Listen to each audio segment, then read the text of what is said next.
Hukuman mati. Pada prinsipnya, ya sebenarnya kalau bisa kita tidak hukuman mati. Karena hukuman mati itu final. Padahal mungkin saja kita yakin 99,9% dia bersalah. Mungkin ada satu masalah yang ternyata dia korban atau dia di frame atau dia itu loh. Kalau hukum mati final, kita nggak bisa hidupkan dia kembali, ya kan? Sehingga pada prinsipnya ya banyak pelaksana hukum mati kan diulur, ya kan, bahkan ujungnya juga tidak dilaksanakan sebenarnya kan. Itu kita lakukan jurisprudensi pemimpin-pemimpin kita sebelum, ya kan. Bung Karno tidak melaksanakan, berapa orang yang dihukum mati, Pak Harto tidak laksanakan, berapa orang dan seterusnya dan seterusnya. Dan saya pada prinsipnya juga kalau bisa kita cari efek jera yang tegas, tapi mungkin tidak sampai hukuman mati. Tapi ini tentunya nanti konsensus para pimpinan politik dan para pakar-pakar hukum. Itu dia, hukuman yang tegas tapi tidak sampai hukuman mati, tapi ini juga masih terbuka, masih dalam proses pengujian begitu ibaratnya ya, masih dalam proses pertimbangan oleh Presiden Prabowo. Tapi saya ingin ke Pak Sugiat terlebih dahulu. Pak Sugiat, tadi menjawab pertanyaan dari Prof. Suparji dan juga Mas Widi begitu ya. Ini memang hukuman mati tidak pernah teruji, tidak pernah ada datanya ya karena memang tidak diimplementasikan. Bahkan kita melihat kasus terakhir deh, kasus yang sedang diproses saat ini, bagaimana hakim kemudian justru menerima gratifikasi dalam kasus-kasus korupsi. Mereka yang melek hukum justru memanfaatkan celah itu, Pak Sugiat. Bagaimana melihat hal ini? Walaupun dieksekusi juga tidak ada jaminan bahwa tindak pidana korupsi akan turun, Mbak. Nah, memang di beberapa negara, kan ini kan bukan hanya Indonesia yang sudah menerapkan undang-undang terkait dengan hukuman mati. Ada banyak negara yang juga sudah melaksanakan itu.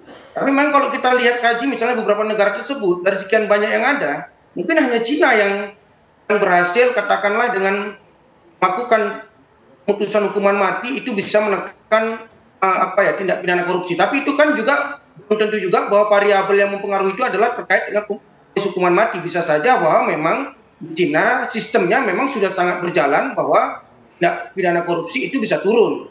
Itu yang pertama. Yang kedua, saya pikir ada banyak skema yang bisa dilakukan selain hukuman mati. Misalnya tadi sudah disampaikan, itu juga menjadi semangat Bapak Prabowo Subianto jauh-jauh hari mengatakan bagaimana para tindak pidana korupsi ini bisa hartanya dikembalikan ke negara dan itu dimanfaatkan sebesar-besarnya untuk kemaslahatan rakyat. Itu yang pertama. Kita nggak kepingin misalnya kita kecurian, kita hanya fokus pada si pencurinya, tapi kita juga lupa bagaimana agar harta yang dicuri itu bisa kembali ke kita. Itu satu hal. Yang kedua, saya pikir korupsi ini kan juga ada sebuah tindakan kejahatan yang variabelnya sangat besar. Mungkin bisa dikatakan bahwa korupsi ini adalah kejahatan sistemik, Mbak. Banyak sekali faktor yang mempengaruhi, katakanlah kenapa tindak pidana korupsi ini semakin tinggi. Misalnya terkait tadi selalu disampaikan oleh Pak Prabowo Subianto tingkat kesejahteraan para hukum kita, baik polisi maupun jaksa maupun hakim. Saya pikir ketika nanti itu tuntas, katakanlah bagaimana tingkat kesejahteraan para aparat hukum kita tuntas, saya pikir yang disampaikan tadi terkait dengan kasus Harvey Muiz bisa tertanggulangi. Pak Sugiat, baik. Tapi sampai di sana dulu mungkin Pak Sugiat. Ya, kami sudah tangkap Pak Sugiat, kami sudah tangkap. Coba respon Anda, Prof. Suparji. Sudah jawab loh tadi Prof ya, karena memang tidak terbukti di negara-negara lain. Ya, tentunya kan ada juga yang terbukti tadi disebutkan Cina kan gitu ya, bahwa kemudian sebagai salah satu solusi untuk memberantas korupsi adalah penerapan hukuman mati. Tapi sekali lagi poinnya adalah bahwa dalam rangka ya untuk mencegah gitu pencantuman dalam norma undang-undang tentang hukuman mati, saya kira masih diperlukan. Tetapi kemudian soal implementasinya bersifat alternatif atau kemudian selektif kan gitu.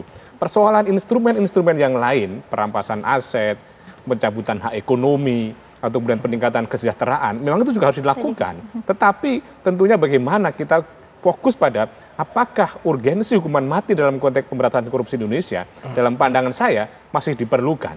Dan kalau untuk perbaikan kesejahteraan aparat, saya kira juga bukan jaminan untuk kemudian bisa memberantas korupsi. Itu bukan faktor? Bukan faktor, apalagi misalnya ya mohon maaf saja, kan belum lama ini kan gaji hakim juga dinaikkan.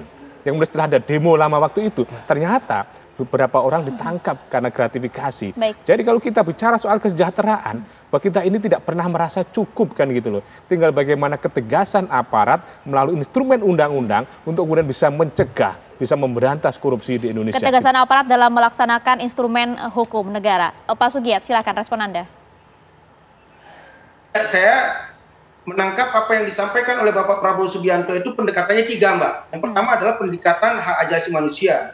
Bahwa hak hidup itu adalah hak paling dasar dari seorang manusia. Tidak boleh institusi negara dengan alasan apapun, apalagi tadi disampaikan oleh Bapak Prabowo Subianto, bisa saja salah vonis misalnya, mengambil nyawa seseorang yang itu mungkin sudah bersifat final terkait dengan kehidupan dia.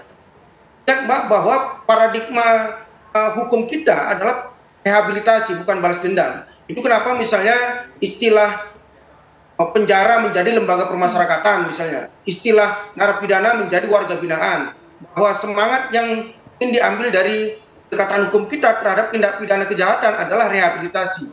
Juga misalnya kenapa KUHP terbaru kita yang akan efektif tahun 2026 mengatakan bahwa misalnya pakai narkoba yang juga dipastikan bukan bandar itu hanya wajib rehab, tidak dipenjara misalnya.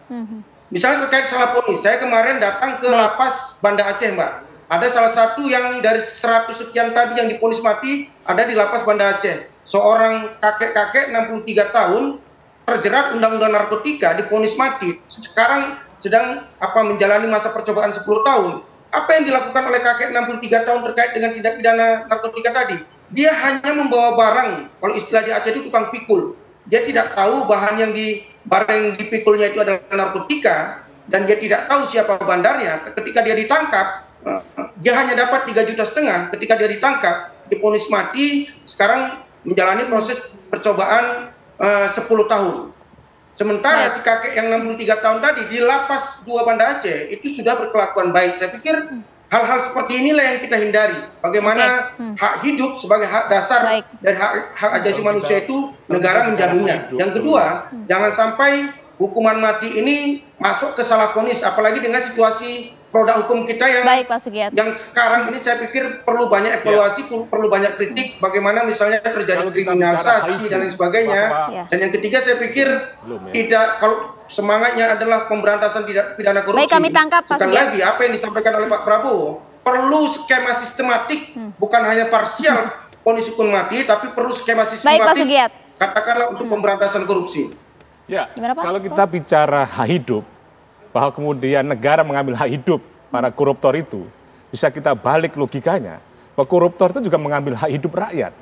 Karena uang yang mestinya untuk kesejahteraan, uang yang mestinya untuk mengatasi bencana alam, dipakai untuk kepentingan sendiri. Jadi mereka juga mengambil hak hidup rakyat, sehingga kemudian pantas mereka juga hak hidupnya dicabut.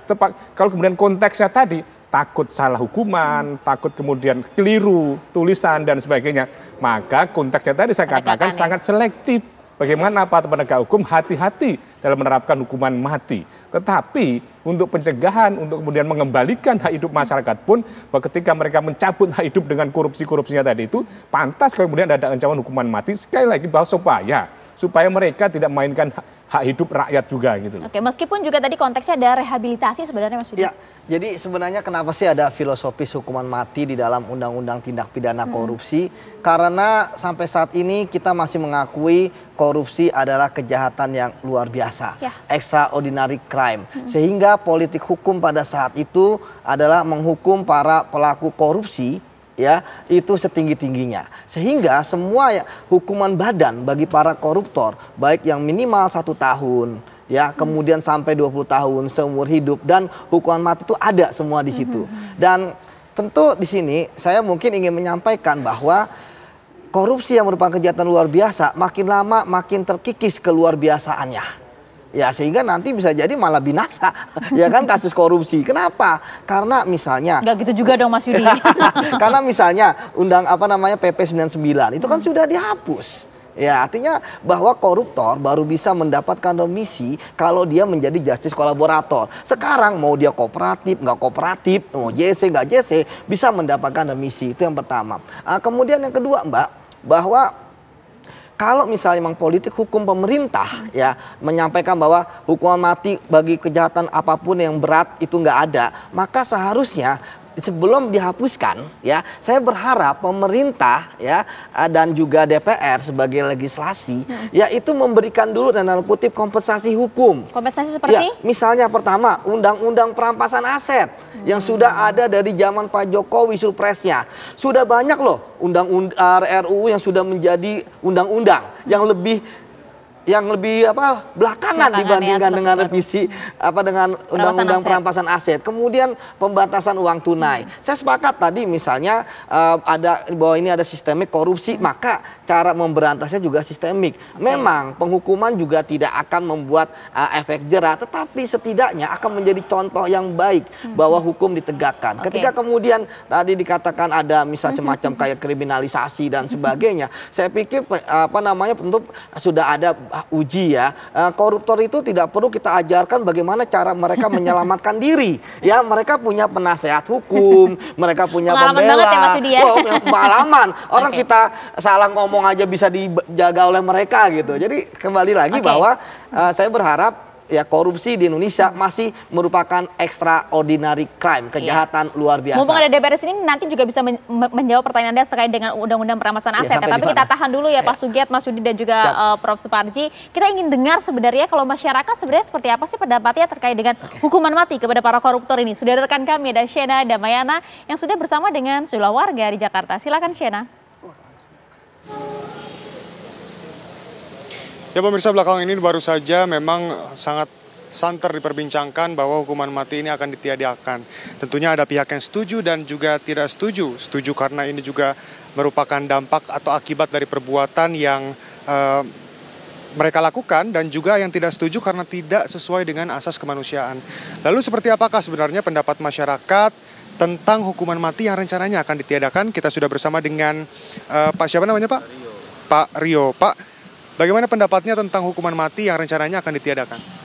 Hukuman mati jangan ditiadakan, harus dilaksanakan. Tapi pelaksanaan eksekusinya itu jangan dipermainkan oleh pihak aparat hukum, seperti hakim, jaksa yang terkait. Nah, jadi di sini jangan undang-undangnya diterapkan, tapi pelaksanaan di lapangan tidak sesuai dengan undang-undang itu. Kasus suap.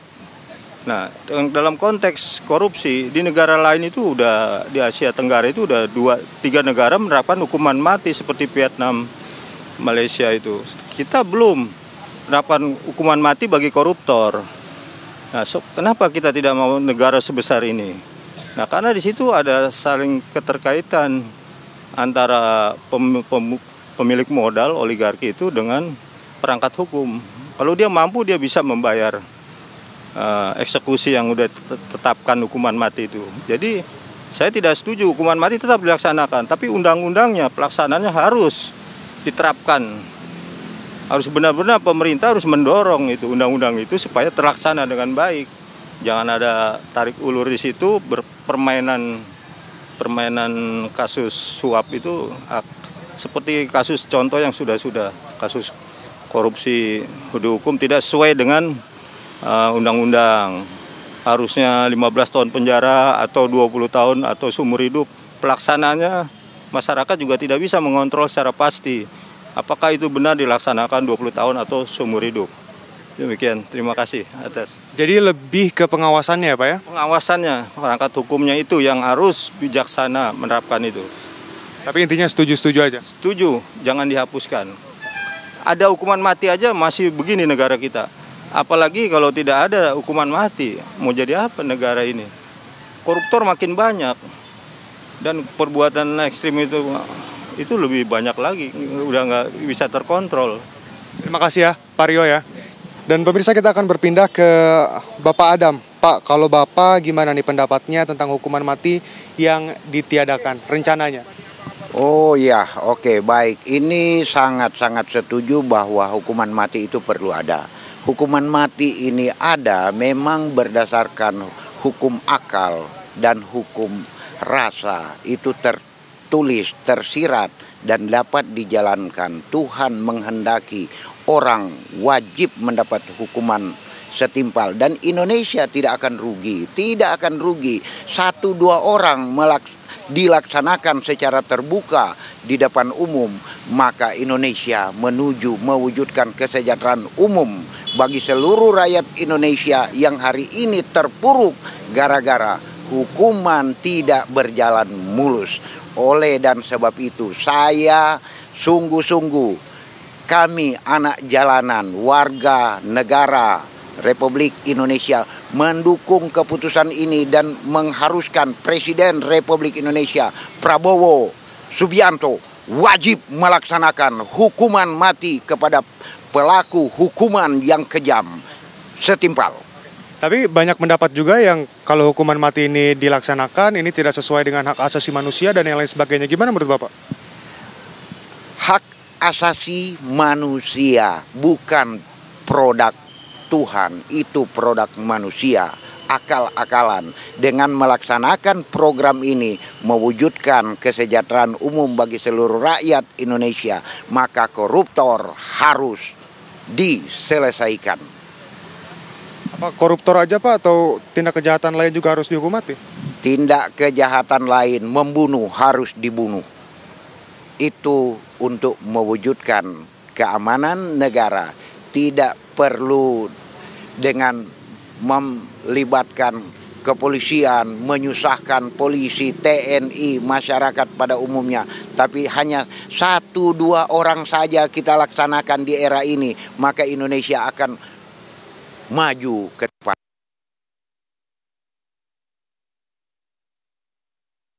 Lihat ya bagaimana kemudian rekan kami Syeda Damayan lagi nongkrong di mana tuh ya ketemu Pak Arifo sama Pak Adam yang luar biasa narasinya itu tadi pendapat warga ya. Sekali lagi itu tanpa settingan, kita temui langsung secara live, kita tanya itu adalah pendapat dari Pak Ringo dan juga Adam menyatakan bahwa masyarakat memang nggak bisa mengontrol. Jadi bagaimana kemudian aparat hukum yang harus melaksanakannya dengan bijaksana, harapannya sih paling tidak jika itu dilaksanakan dengan maksimal gitu ya. Paling tidak ini bisa menjadi efek jera bagi para pelaku tindakan kejahatan yang luar biasa atau extraordinary crime. Pak Sugiat, ini suara masyarakat ya. Nanti kita minta responnya. Sesaat lagi kami akan kembali untuk Anda.